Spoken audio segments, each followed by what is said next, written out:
Vous l'annoncez en titre, les propos totalement infondés tenus par le ministre marocain des Affaires étrangères à l'occasion de l'annonce de la rupture des relations diplomatiques entre son pays et l'Iran et mettant indirectement en cause l'Algérie, a indiqué le porte-parole du ministère des Affaires étrangères, Abdelaziz Ben Ali Cherif. L'ambassadeur du Maroc a été reçu aujourd'hui par le secrétaire général du ministère des Affaires étrangères qui lui a fait part du rejet par les autorités algériennes de ses propos.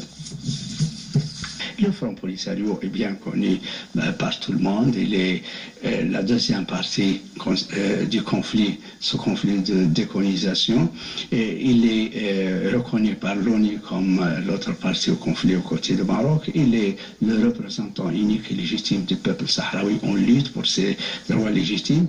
La République arabe sahraoui démocratique est membre à part entière et constituante de l'Union africaine, c'est-à-dire le Maroc nous a habitués à ce genre de mensonges. Il avait prétendu que nous sommes en relation avec le narcotrafic dans le Sahel. Il avait prétendu dire que nous sommes en contact avec le crime organisé dans le terrorisme, alors que tout le monde sait que le cannabis est bien exclusivement marocain.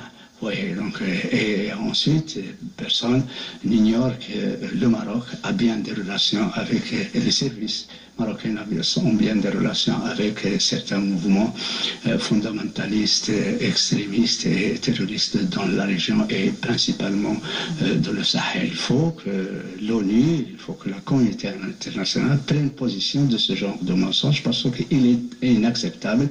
Il vise à essayer c'est-à-dire de mêler le